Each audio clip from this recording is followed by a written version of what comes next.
I went into a shop, I had money, I put a deposit on that, and I bought a very expensive BMW. It ate up a lot of my money. So had I actually shifted my use of that money from those cars and luxuries and all that I was doing at that time to actually buy assets, to save money and buy investment properties or investments, I think I probably would have yielded a better outcome.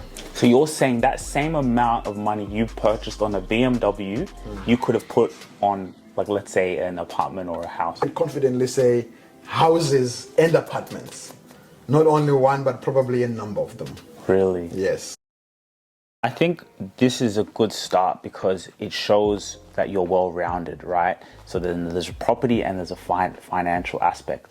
So let's start with the financial aspect. For the people out there, maybe the similar shoes as that real estate agent, an entrepreneur like myself, other people, even who are working a job, what are basic financial advice that, you know, you could provide that people need to know about or people don't even know about?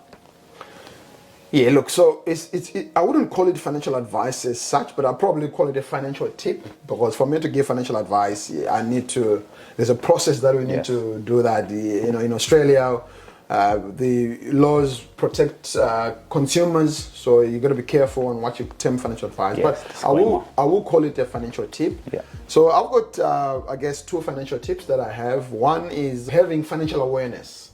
So financial awareness means being aware of what you're earning and what you're spending it on. Because most people, from my experience, they have no idea, they have no idea. So I think that's a very important aspect where if you can control that, if you can know what you're spending versus what you're earning, so that you could reduce what you're spending and pay yourself first. So when I say pay yourself first, I mean, put some savings aside, because there are those savings that are the basis of wealth creation. For you to build wealth, for you to buy any asset, you will need to have money. And that money, most of us, comes from savings. So you need to do that. Second aspect is to use debt to your advantage, because debt can be your friend or it can be your enemy at the same time.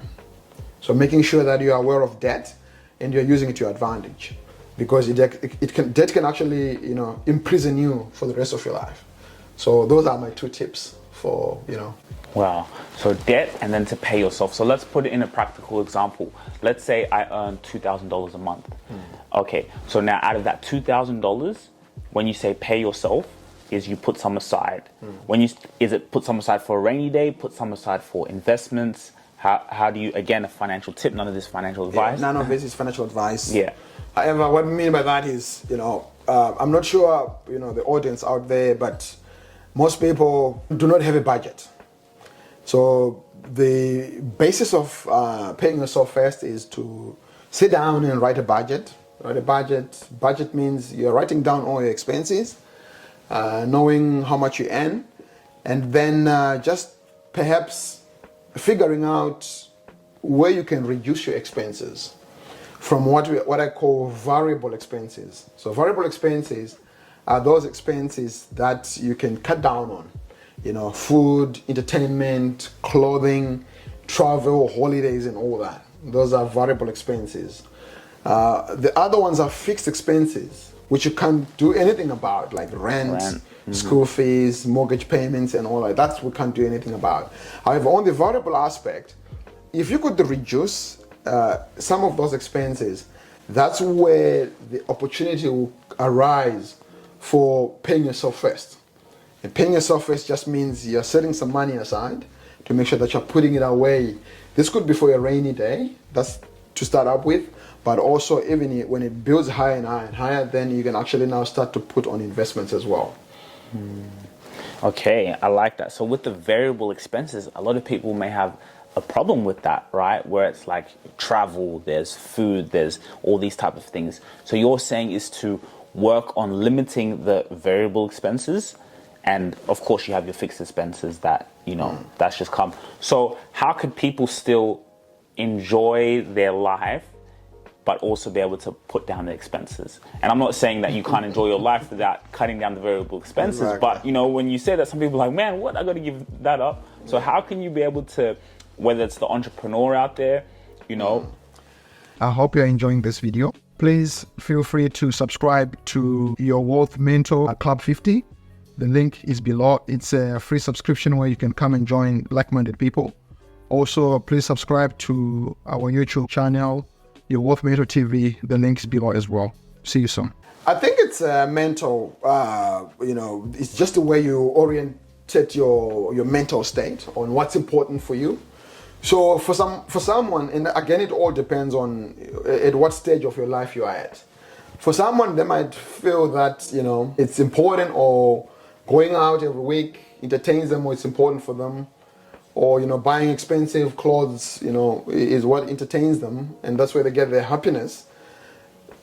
Probably it might be a phase of your life.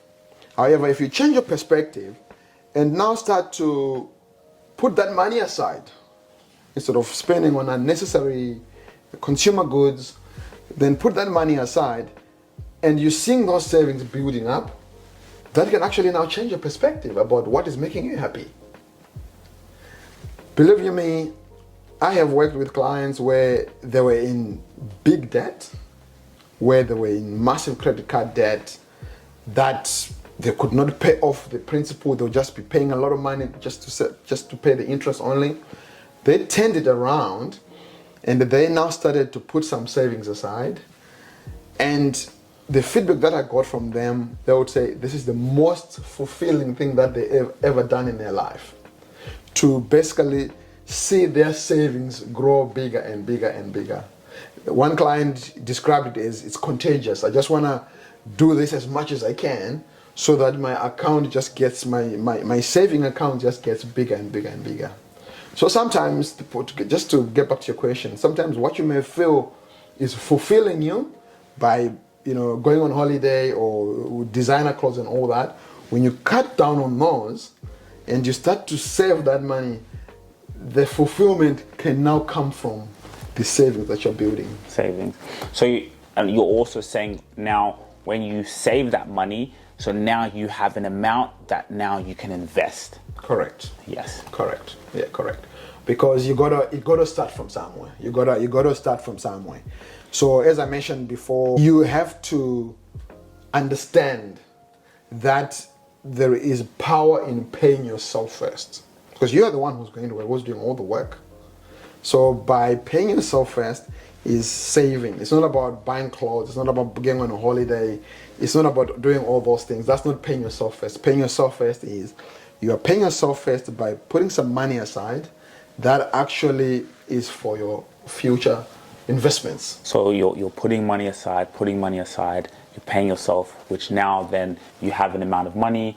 Now someone can come to someone like yourself and say, okay, what can I use this money in a way that can build wealth? That's right. Okay. What are some financial mistakes you made in your life? Or we can say learning lessons, because I don't really like the term mistakes, because we learn. Yes. So what are some lessons that you went through? Okay. I've made a few mistakes, and I've learned, the hard way.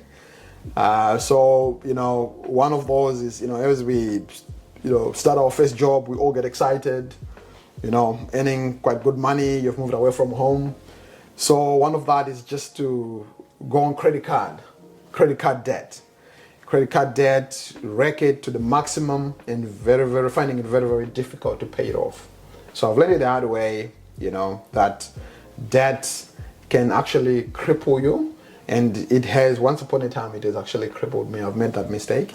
The second mistake that I've made, or the second lesson that, I've learned, is to do things at the right time. So I bought again, during that time as well, I went into a shop, I had money, put a deposit on that, and I bought a very expensive BMW.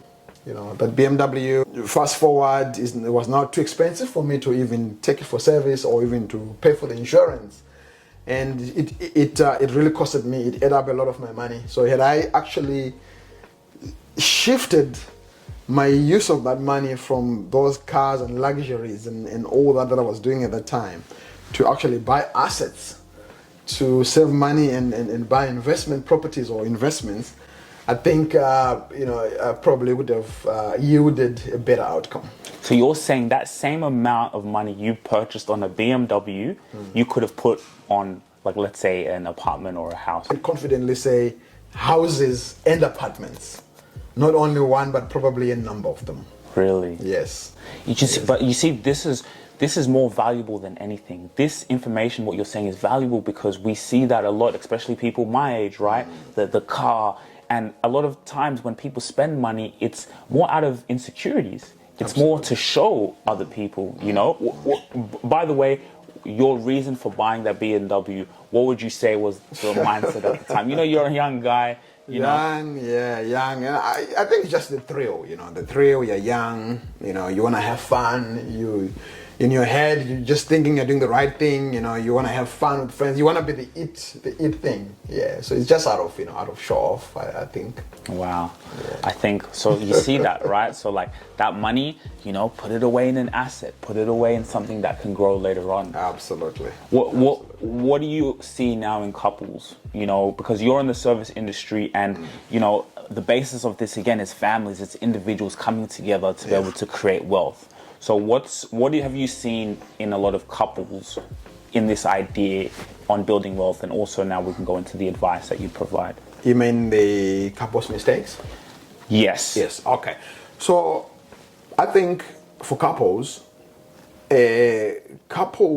that sit down and work together as a team and build together actually achieve way more than couples that do things individually.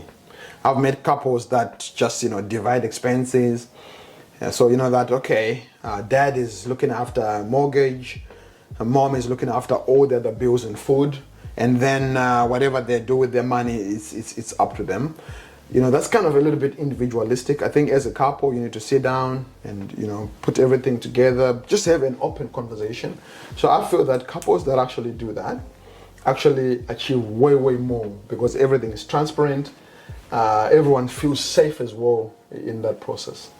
Okay, I love this. So let's put it in a practical example for people watching. Let's say me and my girlfriend now, you know, we're young, you know, we want to be able to build wealth in the future. Let's say you sit down with us. What's the first thing that we attack as a couple to be able to have this discipline? I think the first thing that, you know, to bring about is just to have an open conversation, you know, and that comes with trust.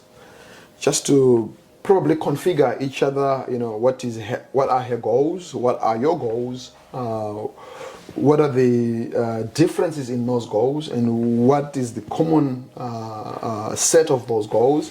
Just having this open conversation. Most couples, you know, they don't even talk about money. They actually avoid talking about money at all.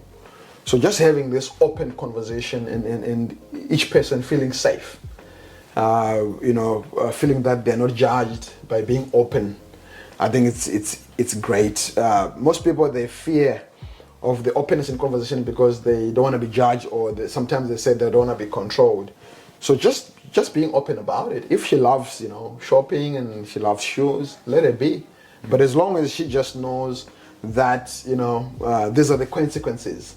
For us to change an outcome of buying assets, then maybe instead of her buying 5 pairs of shoes, maybe just buy 1 pair of shoes. Or yourself as a guy, maybe instead of buying, you know, going to the pub 5 times a week, maybe just go once a fortnight, you know. So it's most people fear these conversations because they feel that they don't want any indentation in their lifestyle. Mm-hmm. So sometimes at some point you got to take a compromise. You know, you gotta be ready to make these changes in your lifestyle, particularly if you commit to financial success. You gotta say, okay, I need to change ABC, because if you don't, 10 years down the line, 15 years down the line, you're still at the same place financially, if not worse.